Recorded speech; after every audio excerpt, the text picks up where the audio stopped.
Hello everyone, my name is AP the Weird One, and today we're going to look at do analysis of the Gammamon line. So, as you know, I've been doing Digimon thoughts, been doing shorts about each of the Digimon. Sometimes I'll spice it up, talk about a little bit length about individual Digimon or a little bit of series of Digimon. I think with Omnimon I did a little bit of it. But the reason I wanted to do for Gammamon and also the other two main lines of Digimon Ghost Game and Goramon and Jellymon is I was kind of trying to understand the evolutionary line, how they digivolved and everything, and I got in Goramon's line. I quickly came to Jellymon's line, and but Gammamon I was a little bit confused by it, and we'll get to the source of the confusion. And before we begin, I'm not going to say anything super negative about this line. Ghost Game may suck, but their partners kick butt. But before we can begin with the Gammamon, we gotta talk about individual pieces. So we gotta start with our in training one, Kurimon. He's a little cute little boy. He's got kind of the back horn or frill, and he's got a little horn here. He's very cute looking, and he's not only is he the in training for Gammamon, he's also for Huckamon. So that's kind of neat. And they do kind of mix well. They're kind of a bit of a triceratops, so it makes sense. I do like this. This is a very cute. Of the three lines, I like Kurimon the best of the in-training ones for the Ghost Game family. Next up, we gotta go to Gurimon. Okay, big around. All right. They don't mention Huckamon, but it is like, I think in the TTG, I think they chose him. Actually, let me check. I'm pretty certain. I think it was in the starter deck. They show Gurimon in the starter deck. So yeah, we can get out of that. But Gurimon, it's a bit evolution. I like this aesthetic. It's like two horns. It's the frill in the back is a little bit bigger. Kind of resembles Gammamon. It works well. I like it. It just maybe as a head, but it works. It has the Gammamon aesthetic, so I get it. And you could see Huckamon a little bit into it, I would say. Oh yeah, Gurimon is a fun in train too. But the big meat and potatoes, because we didn't see this guy's in the anime, is ya boy Gammamon.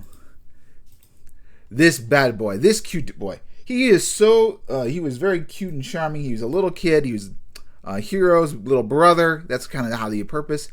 He had giant wings. He's a triceratops. This artwork also looks fantastic. He's just a cute boy. He loves his chocolate. He's champions. I really loved his personality. I would say of the three Ghost Games, this Gammamon is my favorite of the rookies. He's just so striking. I would love him as a partner. And he's also the best rookie of the technically speaking, tamers of the anime. I mean, Guilmon gets wrecked by this. You can't say Agumon is better than this. Come on. It is, for whatever doubt, Gammamon is best rookie. He is the cutest. He's just got good social personality. And yes, he's a child. And there's a point to that. So, what about his evolution eye? What does it represent? Because Angoramon and Jellymon, their evolutions are very specific. Well, the problem I was coming up with is why the evolutionary line, and it had to deal with Betel Gammamon. I didn't understand this Digimon, and then it hit me. Gammamon is a child, and he's growing up, and in Japan, the evolution lines are called adult and child, and so the champion level, and here in America, the West is known as champion, and over in Japan, it's known as adult, and this is where it kind of takes a little bit of curve. Betel Gammamon and the rest of the champions, they're not adults, they're teenagers. And that's the part that I kind of realized. Betel is a little teenager. And because that aesthetic. Now, this artwork is a lot better than in the anime. I'm hope if we do see him a second time, Betel's going to look a lot better. But of the four champions, Betel's probably my least favorite, although I am warming up to him. It's not a bad design. I think it's just had some bad changes, I would say, or it didn't have the greatest anime opening. I think the big problem is that it doesn't feel very dragonish. It feels kind of animal or bearish, I guess, like a furry animal. Gammamon has that aesthetic as well. So I think that was the bothering of it. But I mean, it's a Triceratops, big fire claws. This is the first champion. He's got his tail. I need to see more. Maybe I'll look at his. Maybe I gotta look at the card art for him. Because this is where an explanation. We'll look up his artwork.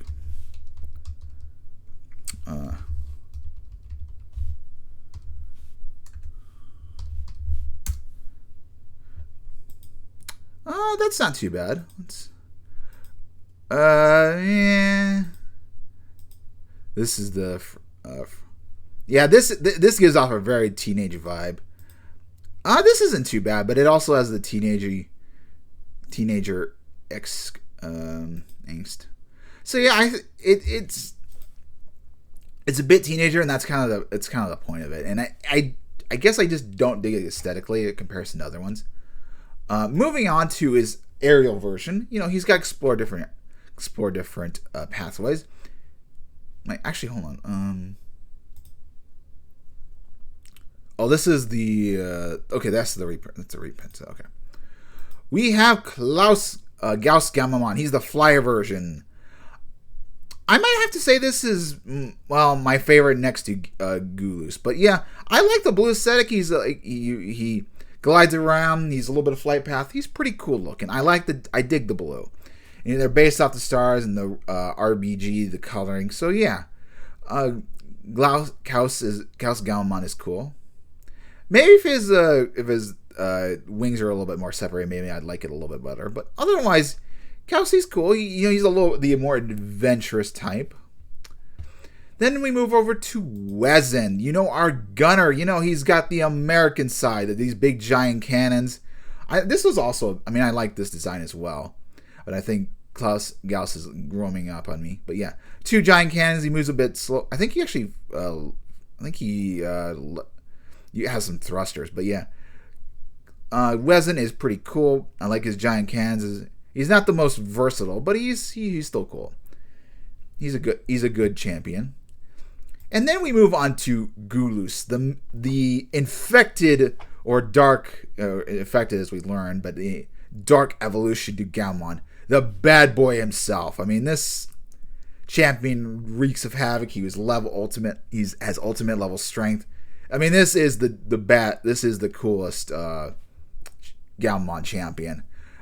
This is the giant spiral horn, the tail, the claws, and he just made such a good impression on us. It's animated. He's one of the best dark evolutions, and it has its own aesthetic in comparison to Betel.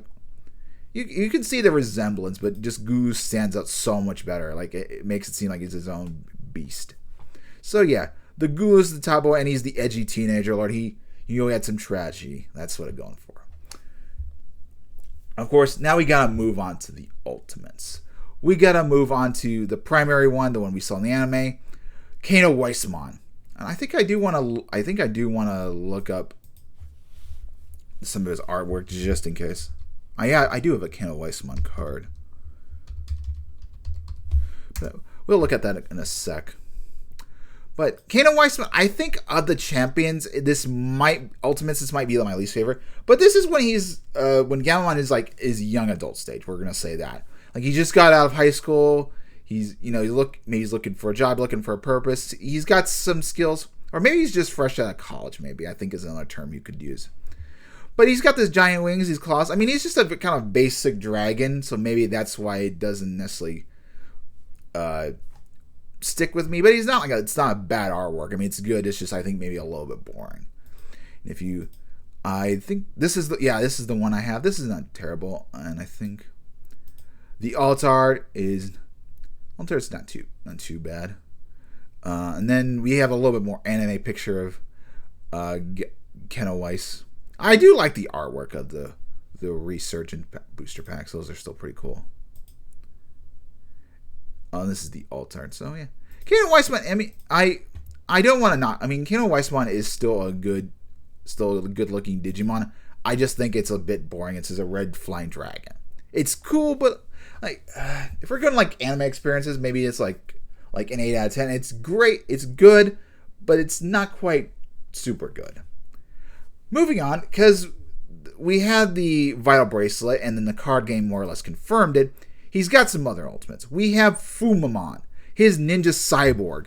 It definitely gives off a kind of I guess a little bit of Gammamon with the tail and maybe the head a little bit, but he's got his ninja form, and his ninja form is pretty cool. It kind of feels a bit dragonish, but it gets out the cyborg. It kind of reminds me of Snake Eyes from G.I. Joe. I do like this. I don't think this is necessarily my favorite of the Gammamon. He's not at the bottom or anything. I think he's kind of near. He's more kind of maybe in the middle of the pack, I would say. But yeah, Fumamon. So he's a good ultimate. He's a ninja. He's a high-tech ninja. Got to give credits where it's due. I think he gives a better representation of the ninja vibe than, say, Shieldramon. Maybe he could digivolve from Shurimon, but I think there's a blue version, which we'll discuss in a later date. Then we move on to, I would guess, Wezin's evolution. Wezin's. We got Gillyhoo. He's the sniper. He's a fairy. He's cool looking. I really like this ultimate. He's probably one of my favorite. I think next to Bombermon. But yeah, Gillyhoo is pretty cool. I like his sniper rifle. He's a bit slow. His body's, he's got the horns. It also has a dragon X. I didn't notice this part, but it has a very good dragon aesthetic to it. And he also has a little bit of sludge in the background. Maybe you could see him be like a Raremon evolution as well. I gotta give credits where it's due. Gillyhoo is cool looking. Then we move on to the dark side of evolution. Maybe you could say this is a dark evolution to Wezin. We have Bombermon. This guy's just a pure bunch of chaos. He does have a little bit of Triceratops, but he's a mutant. I think this, next to Gillyhoo, this might be my favorite. So the Wezin line is peak. I like the finger snap, and he's in a straight jacket. This guy's pretty cool. Chained Unchained could have him as a partner. I don't know. Maybe maybe Unchained has a weird Gammamon line. That would be interesting, because this could kind of work with him, but probably not. Anyway, Bombermon, he's cool. He's an explosive expert. He's Valiorous. This guy's pure destruction. Good design. And I also really like his red eyes. It's a really weird aesthetic. He also reminds me of Scarecrow from Batman Begins. He kind of gives that vibe as well. So, excellent aesthetic. And then we got Zemetsumon, who you could probably consider to be the evil version of Klaus Gammamon. Instead of being a ninja, he became a samurai or perverted samurai. This guy's deceptively dangerous. He's got a mouth in the front, which is kind of scary, whoa. This guy's a hard one to, a bit scary. Reminds me of Venom Myotismon. He's got 4 swords. I think, now I'm thinking about it, kind of reminds me, I don't really associate it, but I don't have a lot of experience with the Final Fantasy series, but I forget what his name is, but he kind of gives me that aesthetic. And he's also got a sword tail. This guy is samurai'd up. He doesn't necessarily give off an evil vibe. He looks evil, but I could definitely see him being a good Digimon as well. So as an ultimate, I dig the aesthetic for him in relation to Gammamon. It works. I think that this overall is really strong. I think he might be tied with the other two. I might he's number 3. I can't make up my mind. But at the bottom, I think it has to be Regulusmon. He's got this giant shield, which I get kind of going for. It reminds me of, it's like Canon Weissmon, the evil version, but it has its own aesthetic. I don't know. Something about it just doesn't really work for me. It feels like he should be holding a sword or something, and with the shield. I don't know. I kind of like Canon Weissmon a little bit more. It's not bad design, but I'm like, I think this guy's to be at the bottom. I think the other ultimates work better. Gulas fell off a little bit. So, with that, we have the adult we have the kind of the young adult stage. We'll just say that young adult stage. We move on to our Grandmaster stage when they have mastered the skills. And first up is Seriousmon, my favorite mega of the tamers, like Digimon tamers, like the main red boys. He has the War Greymon aesthetic. He's got the dragon. He looks a little bit like Omnimon, but he's got his own twist to it. He's simplistic in design. He doesn't have normal swords or anything. He's got bayonets. He's got some guns. And I love Normangon, the anime. And there's a minor character, both male and female, his apprentice. They use handguns with bayonets on it. And that just reminds me of this. The aesthetic gives me to a Seriousmon. He's also got hands underneath. I really like Seriousmon's design. It's simplistic, but it's a culmination of everything else, but just simplistic and not crazy. I just dig that. And his weaponry is not overkill. It's like rapid fire shooters, and then he's got like kind of bayonets. I don't know. I just dig this simplistic nature while also honoring the past. I don't know. This guy would lay down his arms, and I would want to give him a big hug. I like Seriousmon. On the other hand of the spectrum, Arcturusmon he's the evil version, but we got to see more of him in action, because all we see is these drills.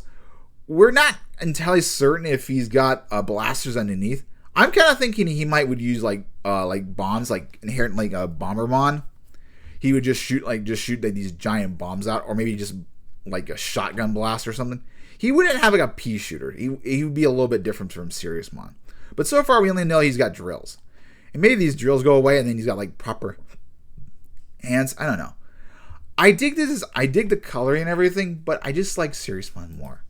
Sirius he's just cool looking. He's got them bayonets. And I do love drills and everything, but I like my bayonets more. But this is not a bad mega. But there's only two megas. I can kind of get it. I might have wanted maybe a third, maybe a third one, but I can kind of see, like with Seriousmon, he's got the guns, like so Wezen. He has the flight a little bit, and then he's I guess the swords you could probably say from Klaus maybe a little bit, and then the dragon aesthetic. There could be a little bit more. You could go a little bit hands, and then Arcturusmon, it kind of gives out the Zenitsu vibe, but then you don't like have the Bomberman aesthetic. Maybe that's where the bombs would come in. Like it needs another weaponry choice. I don't know. I just think Seriousmon represents his ultimates a little bit better. But what happens after the Grandmaster? Well, of course, you go to the God stage. And of course, it is Proximamon. This guy we never saw in the anime along with Arcturusmon, but he's got like God level skills. I mean, he can just alter things. He's got this Triceratops feel, but then he's got this centaur vibe to it. And as like a pseudo Jagras, or even a Jagras in itself, he's just interesting looking. His axe is probably my least favorite part about him, but everything else is just super well designed. We could probably take a better look at him in the card art. Where is our bad boy? There he is. Okay. It's two-pronged thing, so it's not. It doesn't really do it. I think this is his normal art. I think, yeah. So it is like it's double axe hand, so like double Triceratops. So it's just a very weird. I feel like it should have been like a hammer instead of an axe feel, but that's just very minuscule. I mean, I still like this design. And I think of like it's very different from say like Omnimon, Chaosmon, Susanomon. It has its own aesthetic. It's like it kind of reminds me a little bit of Grey Knightsmon, but it does its like own, like it's more of like a dragon feel, like two giant wings, like kind of like a demonic god or something. I don't know. I really like this. I really like his design. I mean, he's just very terrifying. The gold, the black, the white. Yeah, this is feels like a interesting take on the fusion between Seriousmon and Arcturusmon. So yeah, that's gonna be my end of the analysis of the Gammamon line. So you start off as a child in Gammamon. We go through the teenager stage, which would say Belto Gammamon. Then we are young adult with Kano Weissmon, and then with the Seriousmon, we became our Grand Master. We're at our full-fledged adult, 30s, 40s. And then when we die, when we acknowledge our true self, we've unlocked our yin and yang. We become our godlike in Proximamon. And just such a super interesting evolution line. It's a shame that Ghost Game wasn't better and we didn't get to see these guys. But yeah, that's going to be the end of my Gammamon discussion video. Hopefully you guys enjoy. See you guys next time for Angoramon on Tuesday and Jellymon on Wednesday.